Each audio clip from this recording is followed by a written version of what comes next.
Hey lads, how we doing? So let's talk about Ubisoft. You know, the company that's brought us some good games and some terrible ones. But let's not call them Ubisoft anymore though, because that's not exactly appropriate, is it? Because of their because the obvious and disgusting reason that is their systemic harassment.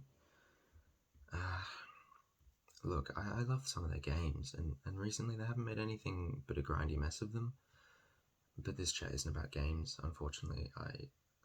I can't stand by and watch when thousands of people are being harassed by the higher ups at this company. I just can't. There needs to be a systemic change in management at this company. The CEO, Yves Guillemot, needs to go alongside his rape mates. There should just be no one who feels unsafe at work. On top of this, we've been told there'd be change. I mean, obviously there hasn't been, because while we've been here, it's been a year and we've been told, and there still hasn't been. Even after Eve's letter in May, no change at the heart of this issue, unfortunately. Look, I just want to voice my issues and my thoughts moving forward.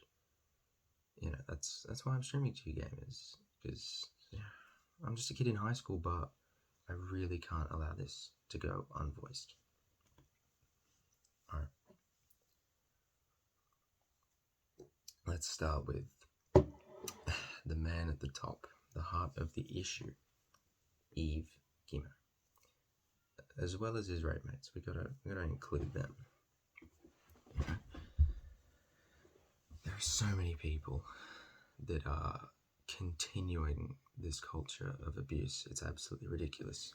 You've got Ashraf Ismail, Sergei Haskaway, Escablades, Tommy Francois, and that's not even a 10th of the known abusers, not even a 20th.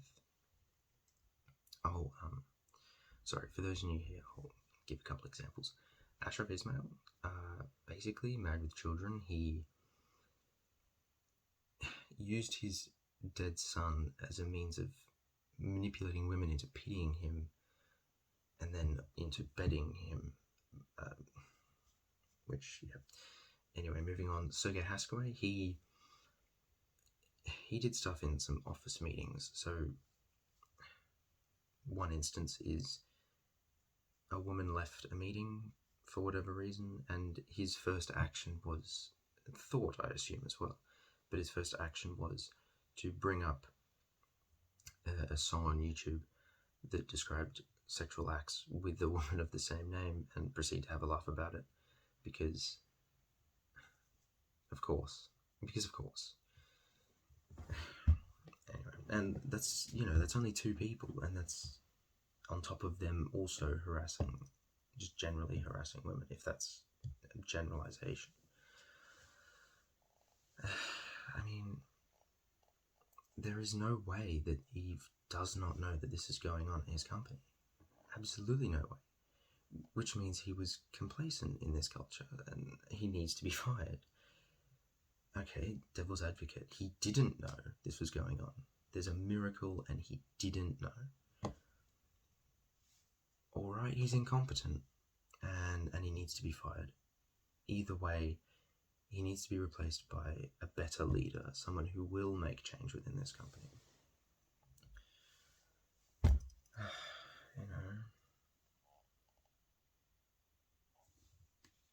It has been a year. We have given Yves and this company a year to sort themselves out. And they still haven't done anything. And that's according to the letter a couple of weeks ago. The article a couple of weeks ago. It was by the Telegram. And sure, Ashraf, Sergei, Escablades, they're gone. They've been fired. Yeah, good. But they were the face of the issue. They weren't whatever Ubisoft can do to get rid of this issue, they will, because it's a problem for the company. But the rest of the rapists are still running around the company. They're still making money by making women feel unsafe at their own workplace. And this is unacceptable. It is simply unacceptable for an adult or anyone to take part in this kind of behavior. And the worst part is that's coming from me, a child. You know, it's absolutely ridiculous.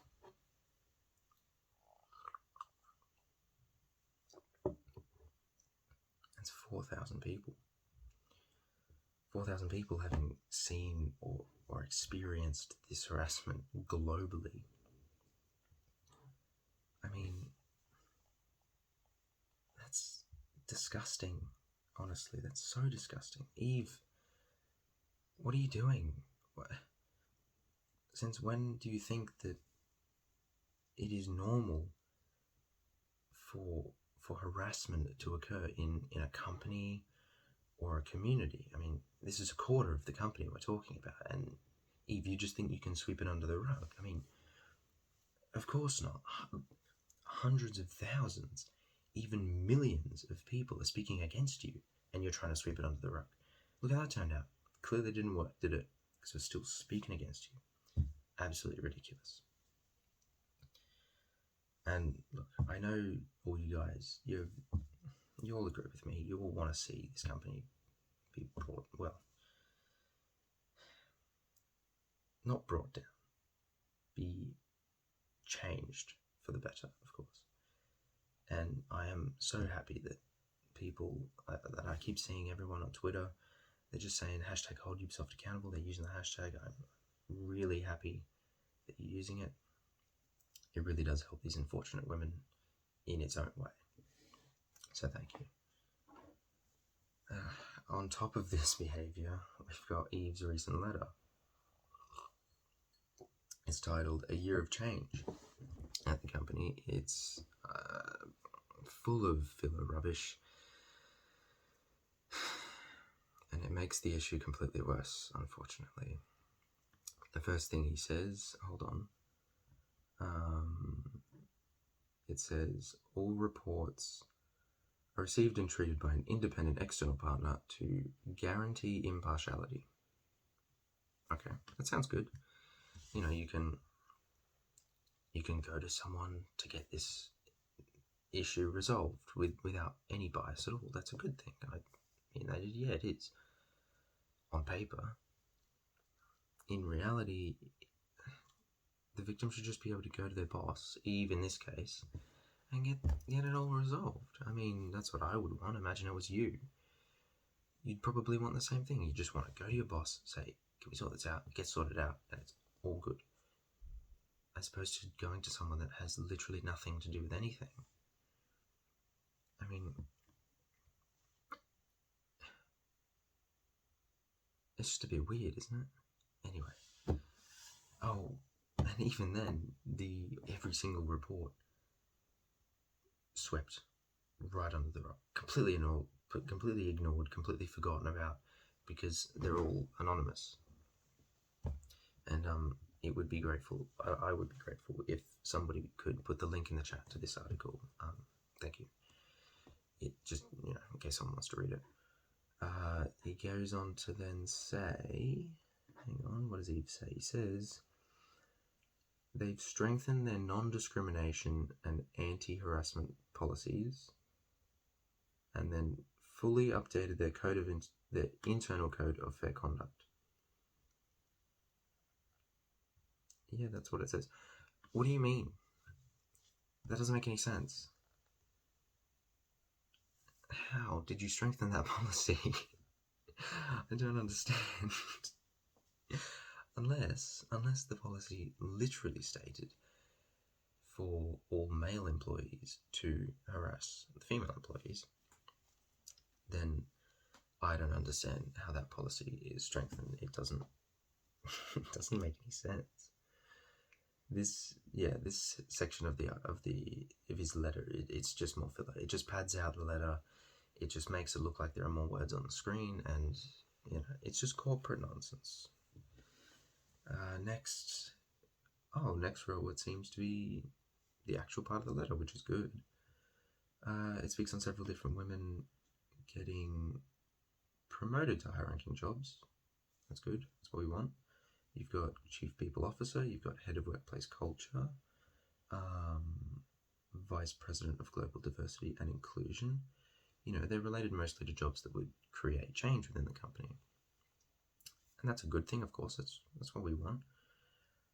But this is still on paper. You know, these women, they can make all the suggestions, all the changes that they want to make, but they still have to go through the higher ups. They still have to go through Eve, especially Rashi Sika, the vice president I mentioned earlier. She goes straight to Eve, and that is a good thing. She doesn't have to go through anyone else, but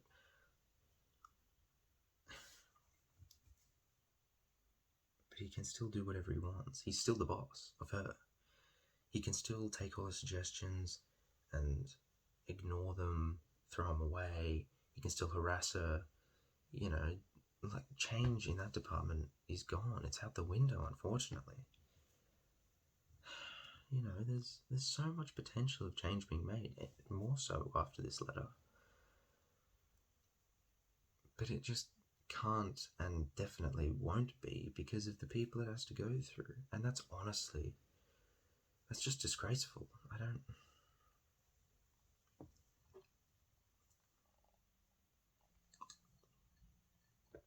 Oh, God. To top it all off, Eve ends his letter with, "Thank you all for your support as we continue to learn and grow." Okay, Eve, so you're saying that you and all the higher-ups didn't know that rape was bad before this? Seriously? Are you for real, mate? You didn't know that? Look, anyway, this entire letter is nothing but filler that just tries to make it sound like things are moving forward and getting better, when unfortunately and in reality they just aren't. It's really unfortunate. Now, something I have seen on Twitter is there are people saying they don't care about the drama that's going on. They just want the games to be good. I don't understand that mentality. How can you think like that? I mean, what if it was your sister or like your best friend or something? What if they were being harassed at their workplace? I assume you'd just be like, "Oh, it's fine," because that's the standards you've set. But I don't understand that mentality. If I can help someone and I truly have the ability to do so, I would try and help them. Why wouldn't you? I just don't understand. And also drama. I mean, there are literally thousands of people being harassed. It's a massive understatement, don't you think, for you to call this drama? Literally thousands of women being harassed and you're saying, "Oh, it's drama"? Yeah, no, mate. No. Look, it's inhumane to just not care for the lives and the safety of other people. I don't get it. And look, the fact that I should have to say that or any of this, it's just ridiculous. Absolutely ridiculous. Alright, lads, I think I'm going to stop there. I believe I spoke about everything. We had Eve and his mates. We had, pardon me, we had the safety of all the employees. We had other letter, yeah, and then the careless people just then. Yeah, that's all I wanted to speak about, lads. Look, thank you guys for joining. Thanks for listening to me rant for a bit. Just make sure that you all continue to use the hashtag hold Ubisoft accountable. It is really pressuring them, and we got to keep it up. We need to see these changes being made. And I'll see you on the next one.